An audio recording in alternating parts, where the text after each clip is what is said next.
ओम श्री गुरुभ्यो नमः। परम पूज्य स्वामी जी और मेरे आयुर्वेद के आचार्य वैद्य हितेश जानी जी के आशीर्वाद से आज हम लोका आयुर्वेद का 25वां सत्र शुरू करने जा रहे हैं। परम पूज्य स्वामी जी के श्री चरणों में और हमारे आयुर्वेद के महान ऋषियों के श्री चरणों में वंदन करते हुए मैं ये प्रार्थना करूंगी कि मुझे आयुर्वेद के महान सूत्रों को आप तक पहुंचाने की शक्ति प्रदान करें। तो हम चर्चा कर रहे थे अन्नपान विधि।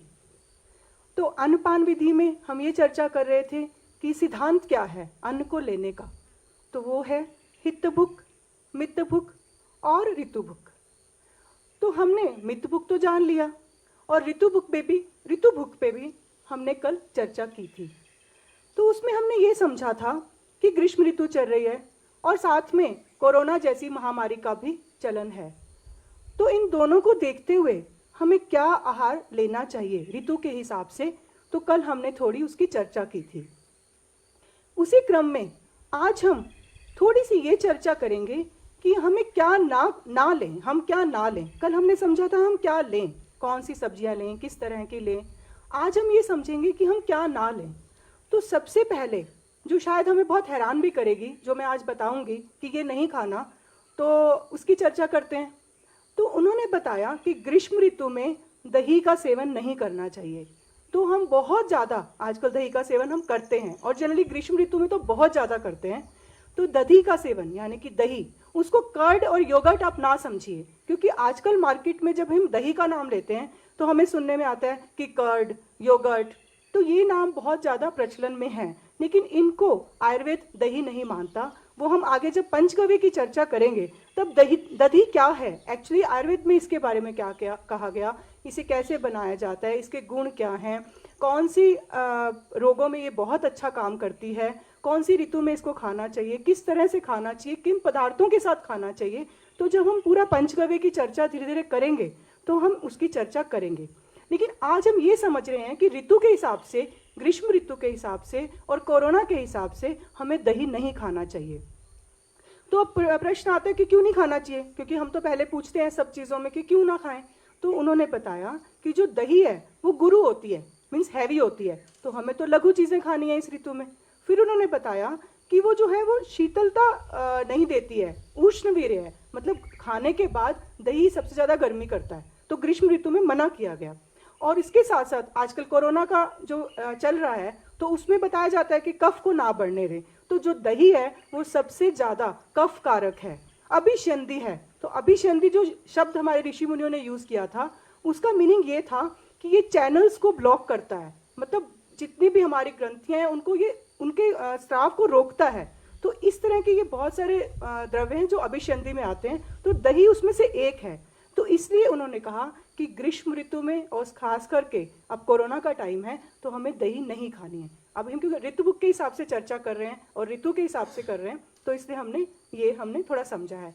और फिर क्या क्या ना खाएं, तो उन्होंने बोला बेकरी की आइटम, क्योंकि मैदा आइटम हमेशा ही जठराग्नि के लिए अच्छी नहीं है, क्योंकि वो बहुत देर से पचती हैं। तो हमारी जठराग्नि तो बहुत मंद है क्योंकि ग्रीष्म ऋतु चल रही है, अल्प बल की ऋतु है। तो उन्होंने बोला कोई भी बेकरी की आइटम जिसमें पिज़्ज़ा, बर्गर, जो भी हम आजकल बहुत कॉमन खाते हैं, और चॉकलेट्स, जितने भी तरह का भारी चीज़ें, पनीर, भारी दालें, राजमा, बहुत सारे जो कठोल, बहुत सारी जो भारी चीज़ें हैं, दाल मखनी, इस तरह की चीज़ें इस ऋतु में ना खाएं।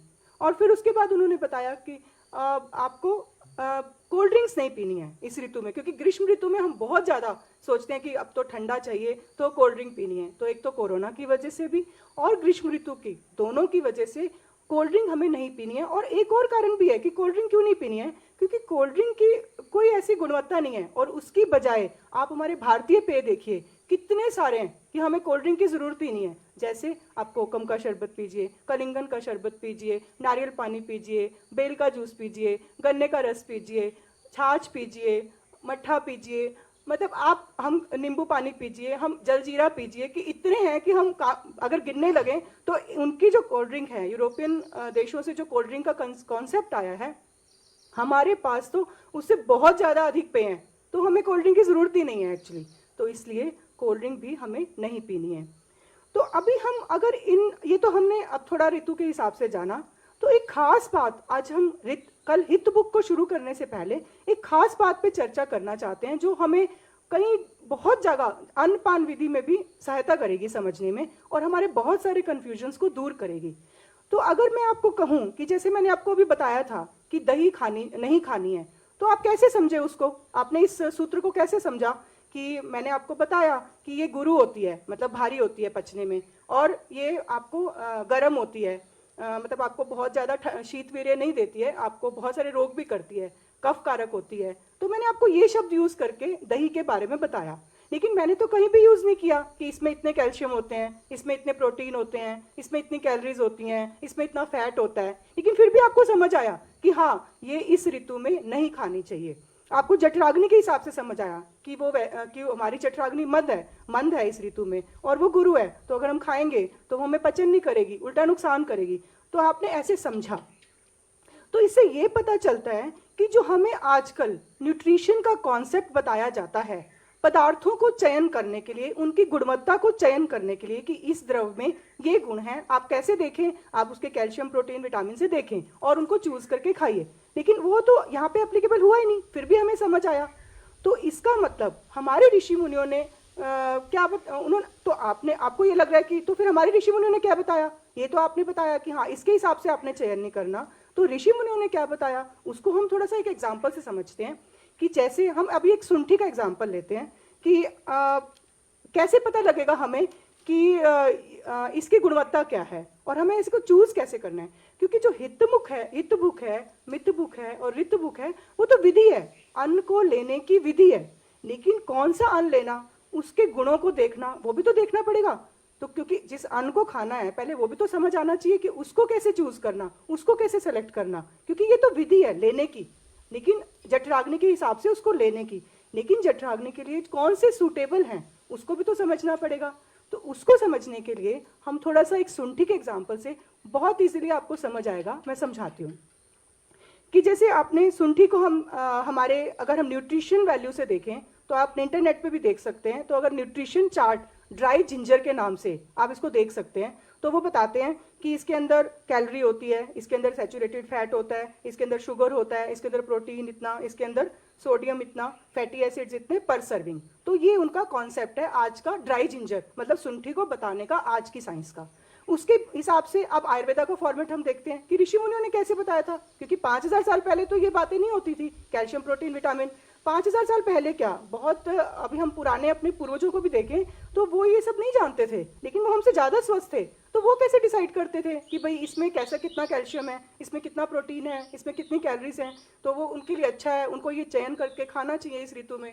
तो वो ऐसे सेलेक्ट करते थे। तो उसके पैरामीटर्स होते थे द्रव्य का, मतलब आहार द्रव्य का, उस फूड का गुण, उसका रस, उसका वीर्य, उसका विपाक। तो थोड़ा सा हम समझते हैं कि गुण कैसे, इसका मतलब गुण क्या है कि जैसे वो चीज़ है वो लघु है या गुरु है, तो ये उसका गुण है, उसकी उस आहार द्रव्य की क्वालिटी है। तो अभी जैसे हमने अभी हाँ, तो अब मैं आपको बताऊंगी कि ये कैसे जठराग्नि से रिलेट करते हैं। तो अभी हमने समझा कि हाँ, ये शुंठी जो है लघु है, तो हमने समझा हाँ ये लघु है और ग्रीष्म ऋतु के हिसाब से खानी चाहिए। तो एक ये पैरामीटर हो गया गुण का। फिर दूसरा उन्होंने बताया रस का।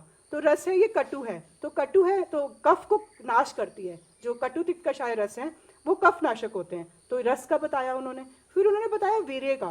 वीर्य होता है एक्चुअली कि खाने के बाद उस द्रव्य का हमारी बॉडी पे गर्म प्रभाव पड़ेगा या ठंडा प्रभाव पड़ेगा, तो या तो शीत वीर्य होगा या उष्ण वीर्य होगा। तो इन दोनों में से वो चीज़, जैसे कहते हैं हमें गर्मी कर रही है खाने के बाद, या इसको खाने के बाद हमें ठंडा लग रहा है, तो वो वीर्य है उसका।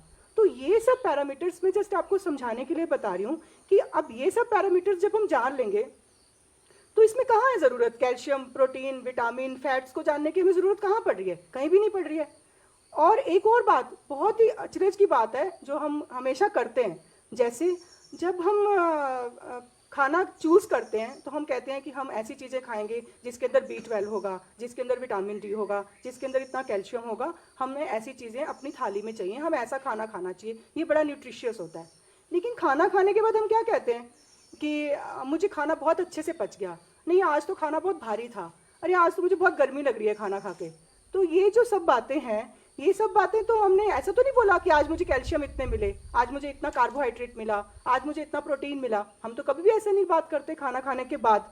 तो इसका मतलब खाना खाने के बाद तो हम आयुर्वेद का फॉर्मेट बता रहे हैं कि मुझे तो खाना बहुत अच्छे से डाइजेस्ट हुआ। हम जठराग्नि की बात कर रहे हैं, मुझे तो खाना गर्म, आज बहुत गर्मी लग रही है खाना खा के, बहुत पेट में गर्मी हो रही है। तो ये क्या बात हुई? तो हमने फिर उष्णवीर्य की बात की। तो इसका मतलब जब हमारा मन चयन कर रहा है खाने को, खाने की चीज़ों को, तो वो हम कर रहे हैं आज के हिसाब से, कैल्शियम, प्रोटीन, विटामिन, न्यूट्रिशन के हिसाब से।